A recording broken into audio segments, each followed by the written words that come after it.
Greetings, everybody. Back again with another installment, and today we are following the coverage, the match between Alireza Firouzja and Maxime Vachier-Lagrave, both representing France. This is an event happening currently at the CGT, the Champions CCT Champions Chess Tour, and we are in the knockout stages. In this game, the white pieces knight f3, one to knight f3, then the reti opening. MVL replies with d5, c4, and we get d4 by MVL, following then a similar trend to Ding and Gukesh. Here we have b4, and in this game, MVL deviates and goes g5 on move 3.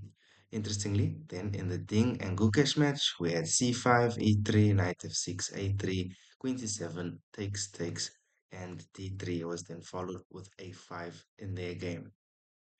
So going back to this game then, we have knight g5, and already now this is considered also part of mainline theory, but we can see with MVL going g5 um, on move 3, he's signaling his intent to really fight here. And we'll see how Firouzja responds because both of these players are very dynamic, uh, attacking players and creative players. So already here we have excitement on our hands with this one g5. Of course, you don't have to go g5, right? You can go for more safer play like knight knight f6 instead of g5. You go f6, preparing e5. But g5 then signals the intent to fight h3, then stops any further advancement of g4. h6 then just solidifying h5. And now we have d3. So Firouzja then following a similar trend to Gukesh in their game, in Gukesh's game against Ding in their World Championship match. But this is quite thematic. d3 opens up space for the bishop, allows maybe for e3 push down the line. So yeah, d3 and also solidifies c4. Bishop g7 then. MVL perhaps preparing to castle, fianchettoing the bishop on g7.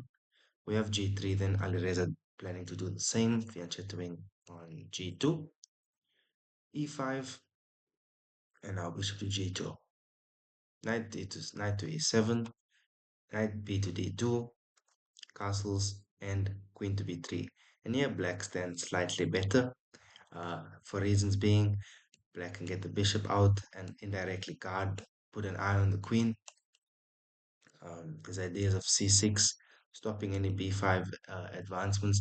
This is something being discussed in his game against Adiban not too long ago, where this b5 really was played in that game and was quite scary.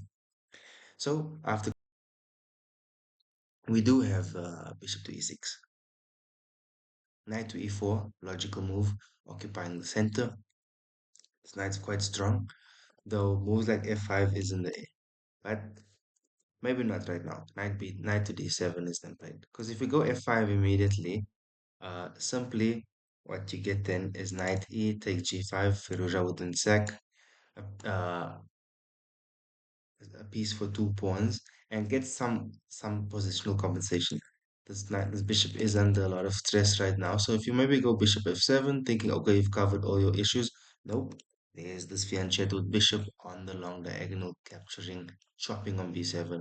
And suddenly you have issues now. So you take, although yes, positionally, it is still slightly equal, slightly better for white, for white. Uh, Black wouldn't really prefer this because the pieces are, although yes, they're together and closely guarding the king, they aren't really doing any attacking work. It's only this queen right here, but that's not a problem at all. You'll just go f3 and close it off, or you could even castle. So yeah, going back to the position then, knight e4, f5 would be a bit premature, but MVL knows this and goes knight to d7. Now we have g4 in any way, stopping ideas of f5, right? Knight to g6. And also, just before we continue, f5, g4 also stops bishop to f5, which is quite important because this knight is quite strong in the center. So, knight to g6, h4, Firouzja says, okay, I'm gonna try and break through on the H file, capture these pawns, because this G5 push, I'm coming back for you for move 3, because it looks a bit vulnerable, right? How are you gonna defend now? Because Firouzja just wants to break open this H file. All right, so after H4, we have G takes on H, but not capturing immediately. Firouzja says, I am going G5. Importantly, here, if you do take, well, you're just losing because the knight's attacking as well as the queen. Don't forget the queen is eyeing on that diagonal as well, and white only has one rook defending. So, as appetizing as that looks, we do not capture back. Rather, we advance our pawn, our pass pawn in this regard. Not totally pass, because there are pieces blocking it. But now, after G5, there is some pressure now. MVL has to find quite strange moves to stay in now. F5, he does find the best move, but now we just have G takes H. So the threat now is on the bishop. And you're thinking, okay, yeah, I'm going to take there. And Firouzja says, not a problem. I'm not even worried about taking on H7, on G7, because, okay, um, that rook F5 would be fine. But then black is slightly better. And then the storm is calmed down. There's no attack on the G and H anymore. This pawn is actually blocking entrance for white, which is quite a thematic concept as well. If you ever find yourself in positions similar to this, like in a King's Indian, especially, um, and whites really advance their pawns and they capture maybe your G pawn from H, sometimes it's best not to take back because it could block, and especially an H7 and the pawn captures H takes G7. You could leave the pawn for a bit and let it simmer because it could actually help defending you. So if you went a rook F5 here, position just dies down, D takes E, H5. There's nothing much that white can argue for anymore. But after G takes H6, then we have F takes on E, and Firouzja finds the only move, knight to G5, that keeps the advantage. Because now knight G5 really puts pressure on this bishop here, and that's the big problem in this position. So MVR continues to be as resourceful as ever, finds the move E3. But Firouzja says, no, I'm going to capture this bishop now on priest, and I'm also forking your queen and your rook. But that's not a problem. MVL says, I'm going queen to f6. I'm eyeing your weak f2 square since you've not castled, and I've got enough attackers on there. My pawn on e3 is eyeing your your king because not castle and your pawn on f2. It's important here not to go take captures here because you think you're getting rid of a defender, but now you've just invited the enemy's king in. Queen to f2, king to d2, and we'd have this, you just lose your bishop.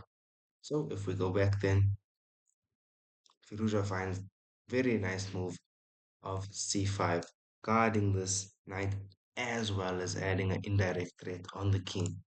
Here then, MVL goes for the check plays correctly. Firouzja simply sidesteps and the only move to go king to d1. And now we have bishop captures on h6, which is a mistake.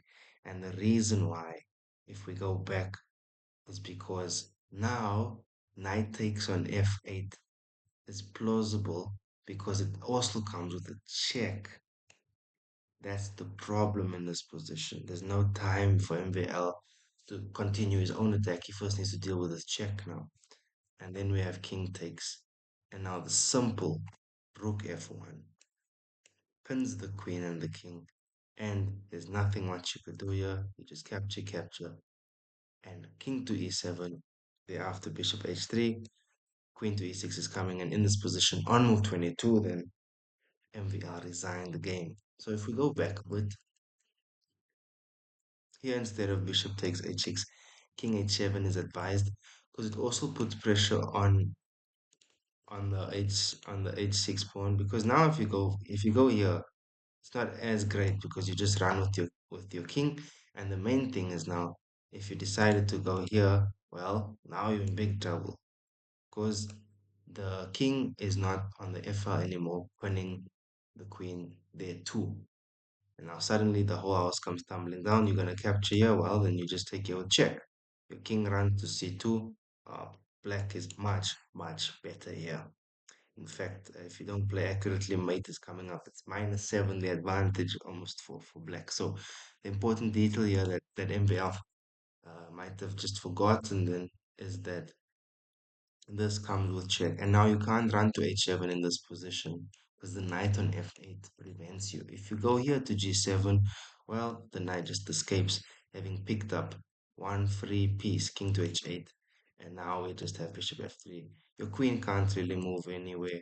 It has to go back to g3 if you want to run away. But now suddenly there's no attack, and black's pieces are disjointed and not harmonious.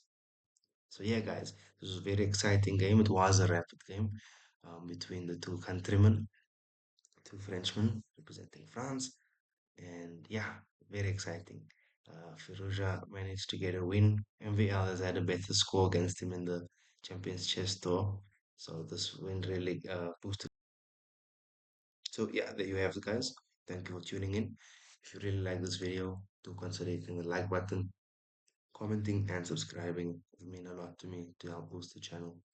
Have any more suggestions, do it down in the comments below. I'll gladly look at the games you suggest. Thanks, guys. Take care.